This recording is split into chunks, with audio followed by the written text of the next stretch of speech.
I'm Mark Price. I'd like to wish you a prayerful, thoughtful, caring Memorial Day. Memorial Day has always been important to me, to my family. My mother was proud to have been a lieutenant in the Air Force, formerly the Army Air Corps.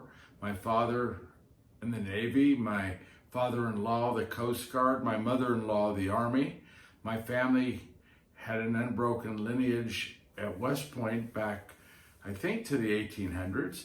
So what our country has done through the military has been very, very important to me, and Memorial Day is the time we remember those who gave that last full measure of devotion, to quote Abraham Lincoln, those who died serving this country.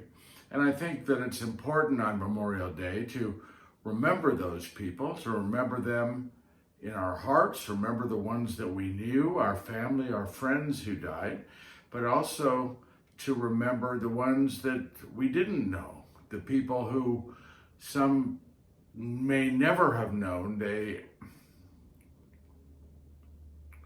remember those who died, and we recognize them in Arlington National Cemetery, you see behind me, as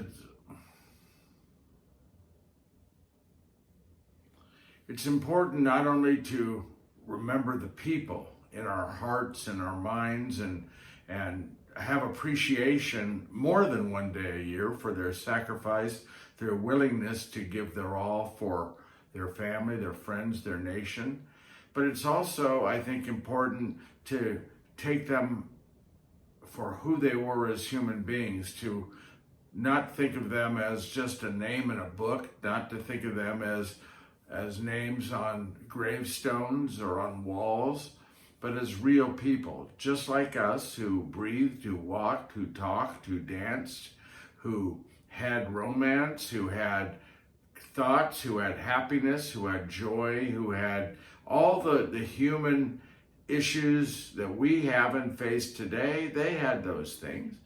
They were real people. I've spent the last 50 years of my life trying to, as a man of faith, try to tell people about God and Christ by making the saints or the people of the Bible real, to put flesh on those bones, if you will. Because it is when we understand their humanity, we truly get the message, their message, a deeper message as to who they were and what they represented and what they set aside to follow God.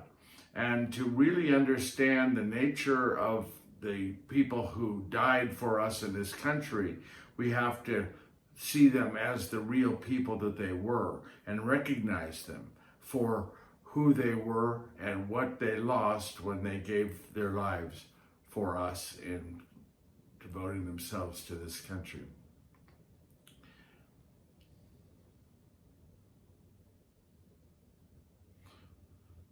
In addition to remembering the people themselves on Memorial Day, we must remember the things that they were willing to serve and die for. And going back to the Revolutionary War, it was tyranny and oppression and taxation without representation. It was freedom.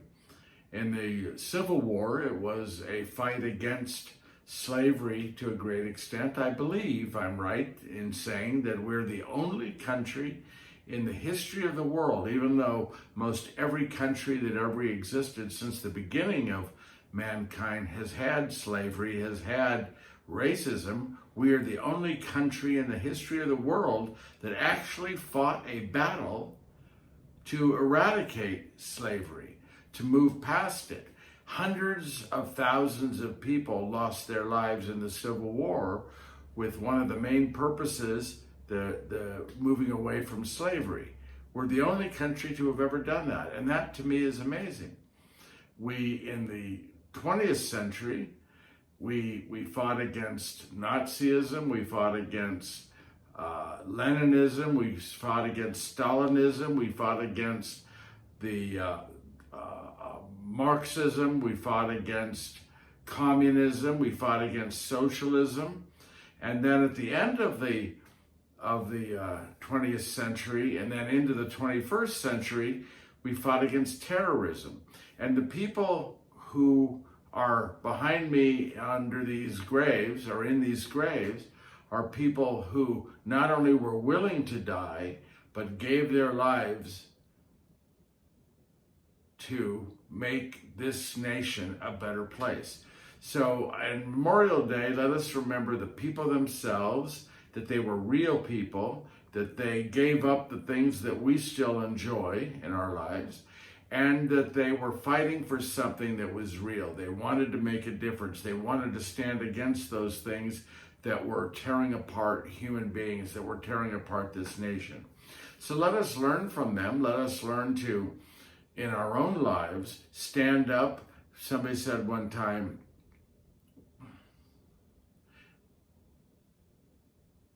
I remember giving a speech years ago where I kept saying, you have to stand up. You have to stand up for what you believe. You have to stand up for things in your life. Be willing to stand up and be counted. And a man came up to me after the talk in a wheelchair, and he said to me, he says, you kept saying stand up, and I started to get mad at you. Well, I started to apologize. He said, don't you dare. He says, I finally realized if I can't stand up on the outside, I can certainly stand up on the inside. The people who lived and died in this nation are people who understood what it meant to stand up for something bigger and greater than themselves. And that's what we have to remember. First, the persons, the people that passed, that died, giving their lives for us, for the nation. And also, let us never forget the things that they fought against, that they were willing to die for. And let us never allow the country to slip into a place where those things that they died for start to take over. And if that starts to happen, we must be willing to stand up. We must be willing to devote our lives and to give our lives, if we are called to do what's right for this wonderful, amazing place we call home, our nation, the United States of America.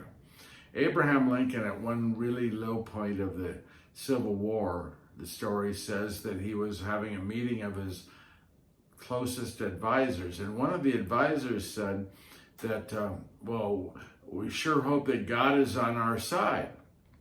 And Abraham Lincoln corrected him very fast, and he said, no. It's not about God being on our side. It's about us being on God's side. And you see, that's really what it all comes down to. Where are we in our lives? Are we people who understand the concept that we are to be in our lives, live our lives as people aligned with the God who created all things? And so this Memorial Day, let us remember the people who died. Let's remember the reason they died. And let's remember the God who created them and created all things and who gave them the courage to die. We remember all this Memorial Day. And again, to quote Abraham Lincoln, we remember them. We cannot consecrate this ground. It has been consecrated by those who have died. And we remember them. We remember all who have given the last full measure of their devotion. So again, I wish you a prayerful, thoughtful Memorial Day.